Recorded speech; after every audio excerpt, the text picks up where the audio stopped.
ओम शांति। 23 मई 2025 के ईश्वरीय महावाक्य पहले सुनते हैं मुरली के मुख्य पॉइंट्स। बाबा ने कहा, अभी तुम भगवान के बच्चे बने हो और तो सब हैं पाई पैसे वालों के बच्चे। तो तुम्हें कितनी अथाह खुशी रहनी चाहिए। तुम यहाँ बैठे सब कुछ करते शिव बाबा को याद करते रहो। 1 मिनट भी वेस्ट नहीं करना चाहिए। बाप को जितना याद करेंगे तो सर्विस करने में भी बाप ही याद आएंगे। फिर बाबा ने कहा, अभी तुम्हारी नाव का लंगर इस कलयुगी दुनिया से उठ गया है। बाप खिवैया भी हैं तो बागवान भी हैं। उन जैसा बागवान कोई है नहीं जो कांटों को फूल बना दे। यह जादूगरी कम थोड़ी ही है। कौड़ी तुल्य आत्मा को हीरे तुल्य बना देते हैं। लास्ट में बाबा ने कहा, कई अबलाएं बंधेलियां ऐसी हैं जिन पर अत्याचार होते, मार खाती रहती हैं और शिव बाबा को खूब याद करती रहती हैं। वास्तव में यह तो भलाई है ना। ऐसी मार पर तो बलिहार जाना चाहिए। वह तुमको मार देकर शिव बाबा की याद दिलाते हैं और तुम बाप से वर्षा पा लेते हो। पाप भी कट जाते हैं। यह तो ड्रामा में तुम्हारे लिए गुप्त कल्याण है। और अब सुनते हैं महावाक्यों को विस्तार से। मुरली का सार। मीठे बच्चे, तुम्हें खिवैया मिला है इस पार से उस पार ले जाने के लिए। तुम्हारे पैर अब इस पुरानी दुनिया पर नहीं हैं। तुम्हारा लंगर उठ चुका है। प्रश्न, जादूगर बाप की वंडरफुल जादूगरी कौन सी है जो दूसरा कोई नहीं कर सकता? उत्तर, कौड़ी तुल्य आत्मा को हीरे तुल्य बना देना, बागवान बनकर कांटों को फूल बना देना। यह बहुत वंडरफुल जादूगरी है जो एक जादूगर बाप ही करता है, दूसरा कोई नहीं। मनुष्य पैसा कमाने के लिए सिर्फ जादूगर कहलाते हैं, लेकिन बाप जैसा जादू नहीं कर सकते हैं। ओम शांति। सारे सृष्टि चक्र व ड्रामा में बाप एक ही बार आते हैं और कोई सत्संग आदि में ऐसे नहीं समझते होंगे। न वह कथा करने वाला बाप है, न वह बच्चे हैं।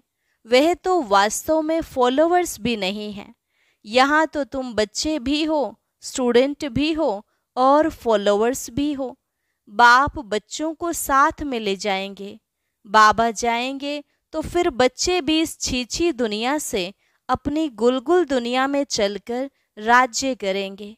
यह तुम बच्चों की बुद्धि में आना चाहिए। इस शरीर के अंदर जो रहने वाली आत्मा है वह बहुत खुश होती है। तुम्हारी आत्मा बहुत खुश होनी चाहिए। बेहद का बाप आया हुआ है जो सभी का बाप है। यह भी सिर्फ तुम बच्चों को समझ है। बाकी सारी दुनिया में तो सब बेसमझ ही हैं। बाप बैठ समझाते हैं, रावण ने तुमको कितना बेसमझ बना दिया है। बाप आकर समझदार बनाते हैं।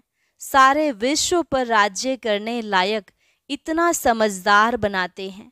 यह स्टूडेंट लाइफ भी एक ही बार होती है, जबकि भगवान आकर पढ़ाते हैं। तुम्हारी बुद्धि में यह है। बाकी जो अपने धंधे धोरी आदि में फंसे हुए बहुत रहते हैं, उनको कभी यह बुद्धि में आ न सके कि भगवान पढ़ाते हैं। उन्हें तो अपना धंधा आदि ही याद रहता है। तो तुम बच्चे जबकि जानते हो भगवान हमको पढ़ाते हैं तो कितना हर्षित रहना चाहिए। और तो सब हैं पाई पैसे वालों के बच्चे। तुम तो भगवान के बच्चे बने हो, तो तुम बच्चों को अथाह खुशी रहनी चाहिए। कोई तो बहुत हर्षित रहते हैं। कोई कहते हैं, बाबा हमारी मुरली नहीं चलती, यह होता।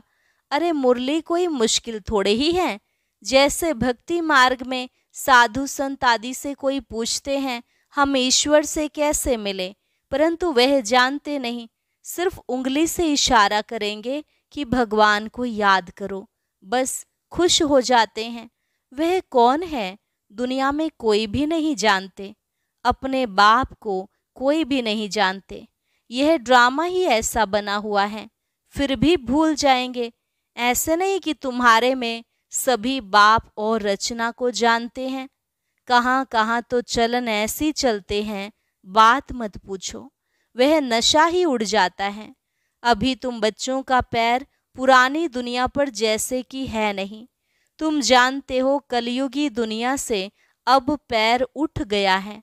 बोट नाव का लंगर उठाया हुआ है। अभी हम जा रहे हैं। बाप हमको कहाँ ले जाएंगे यह बुद्धि में है, क्योंकि बाप खिवैया भी है तो बागवान भी है। कांटों को फूल बनाते हैं। उन जैसा बागवान कोई है नहीं जो कांटों को फूल बना दे। यह जादूगरी कोई कम थोड़े ही है। कौड़ी तुल्य आत्मा को हीरे तुल्य बनाते हैं। आजकल जादूगर बहुत निकले हैं। यह है ठगों की दुनिया। बाप है सतगुरु, कहते भी हैं सतगुरु अकाल। बहुत धुन से कहते हैं, अब जबकि खुद कहते हैं सतगुरु एक है, सर्व का सदगति दाता एक है। फिर अपने को गुरु क्यों कहलाना चाहिए? न वह समझते हैं न लोग ही कुछ समझते हैं। इस पुरानी दुनिया में रखा ही क्या है? बच्चों को जब मालूम होता है बाबा नया घर बना रहे हैं, तो ऐसा कौन होगा जो नए घर से नफरत, पुराने घर से प्रीत रखेंगे? बुद्धि में नया घर ही याद रहता है। तुम बेहद बाप के बच्चे बने हो तो तुम्हें स्मृति रहनी चाहिए कि बाप हमारे लिए न्यू वर्ल्ड बना रहे हैं। हम उस न्यू वर्ल्ड में जाते हैं। उस न्यू वर्ल्ड के अनेक नाम हैं, सतयुग, हेवन, पैराडाइज, वैकुंठ आदि। तुम्हारी बुद्धि अब पुरानी दुनिया से उठ गई है, क्योंकि पुरानी दुनिया में दुख ही दुख है। इसका नाम ही है हेल, कांटों का जंगल, रौरव नर्क, कंसपुरी। इनका अर्थ भी कोई नहीं जानते। पत्थर बुद्धि है ना। भारत का देखो हाल क्या है। बाप कहते हैं इस समय सब पत्थर बुद्धि हैं। सतयुग में सब है पारस बुद्धि, यथा राजा रानी तथा प्रजा। यहाँ तो है ही प्रजा का प्रजा पर राज्य, इसलिए सबकी स्टैंप बनाते रहते हैं। तुम बच्चों की बुद्धि में यह याद रहना चाहिए, ऊंच ते ऊंच है बाप। फिर सेकंड नंबर में ऊंच कौन है? ब्रह्मा विष्णु शंकर की तो कोई ऊंचाई नहीं है। शंकर की तो पहरवाइश आदि ही कैसी बना दी है। कह देते हैं वह भांग पीते, धतूरा खाते। यह तो इंसल्ट है ना। यह बातें होती नहीं। यह अपने धर्म को ही भूले हुए हैं। अपने देवताओं के लिए क्या क्या कहते रहते हैं, कितनी बेइज्जती करते हैं। तब बाप कहते हैं मेरी भी बेइज्जती, शंकर ब्रह्मा की भी बेइज्जती, विष्णु की बेइज्जती नहीं होती। वास्तव में गुप्त उनकी भी करते हैं, क्योंकि विष्णु ही राधे कृष्ण हैं। अब कृष्ण छोटा बच्चा तो महात्मा से भी ऊंच गाया जाता है। यह ब्रह्मा तो पीछे संन्यास करते हैं। वह तो छोटा बच्चा है ही पवित्र, पाप आदि को जानते नहीं। तो ऊंच ते ऊंच है शिव बाबा। फिर बिचारों को पता नहीं है कि प्रजापिता ब्रह्मा कहाँ होना चाहिए। प्रजापिता ब्रह्मा को दिखाते भी शरीरधारी हैं। अजमेर में उनका मंदिर है। दाढ़ी मूछ देते हैं ब्रह्मा को, शंकर व विष्णु को नहीं देते। यह तो समझ की बात है। प्रजापिता ब्रह्मा सूक्ष्म वतन में कैसे होगा? वह तो यहाँ होना चाहिए। इस समय ब्रह्मा की कितनी संतान है? लिखा हुआ है प्रजापिता ब्रह्मा कुमार कुमारियां इतने ढेर हैं तो जरूर प्रजापिता ब्रह्मा होगा। चैतन्य है तो जरूर कुछ करते होंगे। क्या प्रजापिता ब्रह्मा सिर्फ बच्चे ही पैदा करते हैं या और भी कुछ करते हैं? भल आदिदेव ब्रह्मा, आदि देवी सरस्वती कहते हैं, परंतु उनका पार्ट क्या है यह किसको भी पता नहीं है। रचता है तो जरूर यहाँ होकर गया होगा। जरूर ब्राह्मणों को शिव बाबा ने अडॉप्ट किया होगा, नहीं तो ब्रह्मा कहाँ से आए? यह नई बातें हैं ना। जब तक बाप नहीं आया है तब तक कोई जान नहीं सकते। जिसका जो पार्ट है वही बजाते हैं। बुद्ध ने क्या पार्ट बजाया, कब आया, क्या आकर किया, कोई नहीं जानते। अभी तुम जानते हो क्या वह गुरु है, टीचर है, बाप है? नहीं, सदगति तो दे ना सके। वह तो सिर्फ अपने धर्म के रचता ठहरे, गुरु नहीं। बाप बच्चों को रचते हैं, फिर पढ़ाते हैं। बाप, टीचर, गुरु तीनों ही हैं। दूसरे कोई को थोड़े ही कहेंगे कि तुम पढ़ाओ, और कोई के पास यह नॉलेज है ही नहीं। बेहद का बाप ही ज्ञान का सागर है, तो जरूर ज्ञान सुनाएंगे। बाप ने ही स्वर्ग का राज्य भाग्य दिया था, अभी फिर से दे रहे हैं। बाप कहते हैं तुम फिर से 5000 वर्ष बाद आकर मिले हो। बच्चों को अंदर में खुशी है, जिसको सारी दुनिया ढूंढ रही है वह हमें मिल गया। बाबा कहते हैं बच्चे, तुम 5000 वर्ष के बाद फिर से आकर मिले हो। बच्चे कहते हैं हाँ बाबा, हम आपको अनेक बार मिले हैं। भले कितना भी कोई तुमको मारे पीटे, अंदर में तो वह खुशी है ना। शिव बाबा के मिलने की याद तो है ना। याद से ही कितने पाप कटते हैं। अबलाओं बांधेलियों के तो और ही जास्ती कटते हैं, क्योंकि वह जास्ती शिव बाबा को याद करती हैं। अत्याचार होते हैं तो बुद्धि शिव बाबा की तरफ चली जाती है। शिव बाबा रक्षा करो, तो याद करना अच्छा है ना। भले रोज मार खाओ, शिव बाबा को याद करेंगी, यह तो भलाई है ना। ऐसे मार पर तो बलिहार जाना चाहिए। मार पड़ती है तो याद करते हैं। कहते हैं गंगा जल मुख में हो, गंगा का तट हो, तब प्राण तन से निकले। तुमको जब मार मिलती है, बुद्धि में अल्फ और बे याद हो। बस बाबा कहने से वर्षा जरूर याद आएगा। ऐसा कोई भी नहीं होगा जिसको बाबा कहने से वर्षा याद ना पड़े। बाप के साथ मिल्कियत जरूर याद आएगी। तुमको भी शिव बाबा के साथ वर्षा जरूर याद आएगा। वह तो तुमको विष के लिए, विकार के लिए मार देकर शिव बाबा की याद दिलाते हैं। तुम बाप से वर्षा पाते हो, पाप कट जाते हैं। यह भी ड्रामा में तुम्हारे लिए गुप्त कल्याण है। जैसे कहा जाता है लड़ाई कल्याणकारी है, तो यह मार भी अच्छी हुई ना। आजकल बच्चों का प्रदर्शनी मेलों की सर्विस पर जोर है। नवनिर्माण प्रदर्शनी के साथ साथ लिख दो गेटवे टू हेवन, दोनों अक्षर होने चाहिए। नई दुनिया कैसे स्थापन होती है, उनका एग्जीबिशन है, तो मनुष्यों को सुनकर खुशी होगी।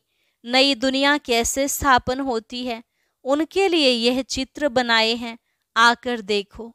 गेटवे टू न्यू वर्ल्ड, यह अक्षर भी ठीक हैं। यह जो लड़ाई है, इनके द्वारा गेट्स खुलते हैं। गीता में भी है, भगवान आया था, आकर राजयोग सिखाया था, मनुष्य से देवता बनाया, तो जरूर नई दुनिया स्थापन हुई होगी। मनुष्य कितना कोशिश करते हैं मून, चांद में जाने की, देखते हैं धरती ही धरती है। मनुष्य कुछ भी देखने में नहीं आते। इतना सुनाते हैं, इससे फायदा ही क्या। अभी तुम रियल साइलेंस में जाते हो ना, अशरीरी बनते हो। वो है साइलेंस वर्ल्ड। तुम मौत चाहते हो, शरीर छोड़ जाना चाहते हो। बाप को भी मौत के लिए ही बुलाते हैं कि आकर अपने साथ मुक्ति, जीवन मुक्ति में ले जाओ। परंतु समझते थोड़े ही हैं। पतित पावन आएंगे तो जैसे हम कालों के काल को बुलाते हैं।